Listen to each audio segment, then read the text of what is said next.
Okay. Tonight's story is The Devil's Sooty Brother from the Brothers Grimm.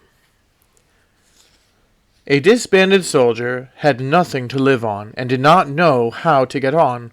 So he went out into the forest, and when he had walked for a short time, he met a little man who was, however, the devil.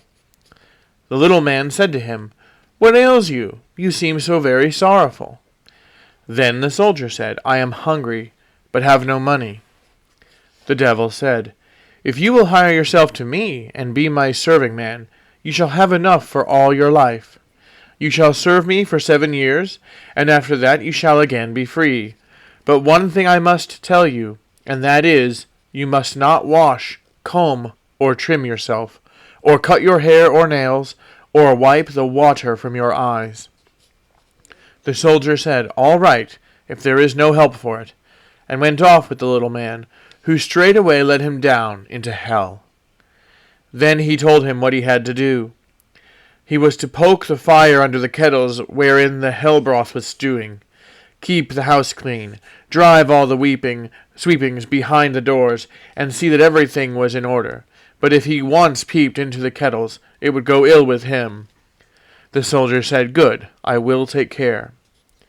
And then the old devil went out again on his wanderings, and the soldier entered upon his new duties, made the fire, and swept the dirt well behind the doors, just as he had been bidden. When the old devil came back again, he looked to see if all had been done, appeared satisfied, and went forth a second time. The soldier now took a good look on every side. The kettles were standing all round hell, with a mighty fire below them, and inside they were boiling and sputtering. He would have given anything to look inside them, if the devil had not so particularly forbidden him. At last he could no longer restrain himself, slightly raised the lid of the first kettle, and peeped in, and there he saw his former corporal shut in. "Aha, old bird," said he, "do I meet you here? You once had me in your power, now I have you." And he quickly let the lid fall, poked the fire, and added a fresh log. After that he went to the second kettle, raised its lid also a little, and peeped in.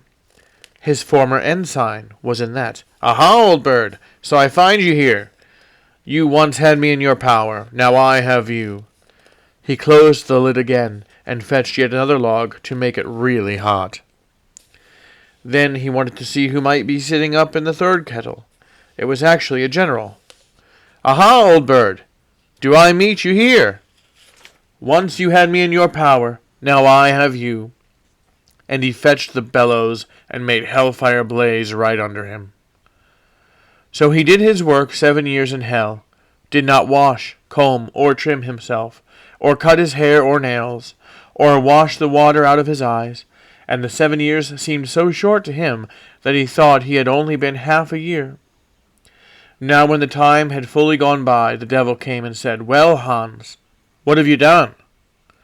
"I poked the fire under the kettles, and I have swept all the dirt well behind the doors." "But you have peeped into the kettles as well.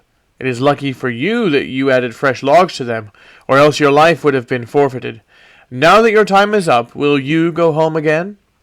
"Yes," said the soldier. "I should very much like to see what my father is doing at home." The devil said, "In order that you may receive your wages you have earned, go and fill your knapsack full of the sweepings, and take it home with you.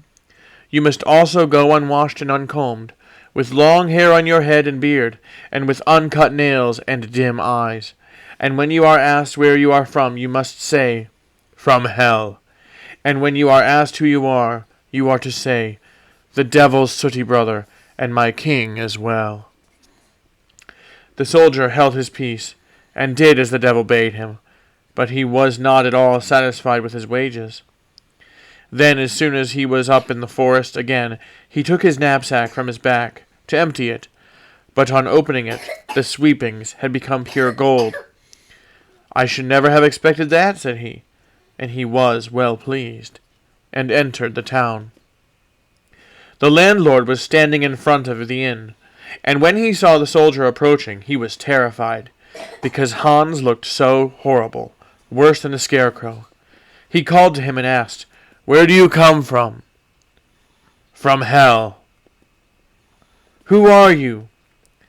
"The devil's sooty brother, and my king as well." Then the host would not let him enter. But when Hans showed him the gold, he came and unlatched the door himself. Hans then ordered the best room and attendants, ate and drank his fill, but neither washed nor combed himself, as the devil had bidden him, and at last lay down to sleep. But the knapsack full of gold remained before the eyes of the landlord, and left him no peace, and during the night he crept in and stole it away. Next morning, however, when Hans got up and wanted to pay the landlord and travel further, his knapsack was gone.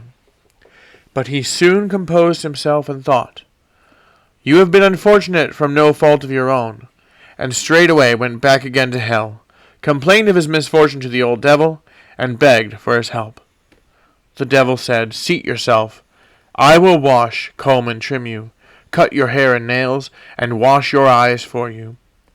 And when he had done with him, he gave him the knapsack back again, full of sweepings, and said, "Go and tell the landlord that he must return you your money, or else I will come and fetch him, and he shall poke the fire in your place."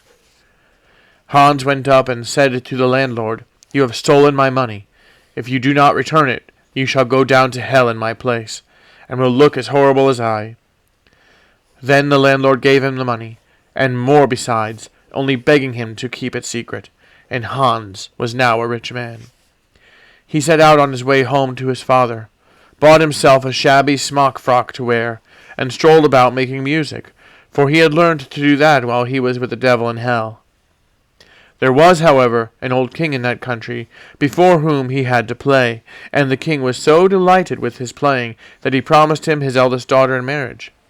But when she heard that she was to be married to a common folk and of a smock frock, she said, "Rather than do that, I would go into the deepest water."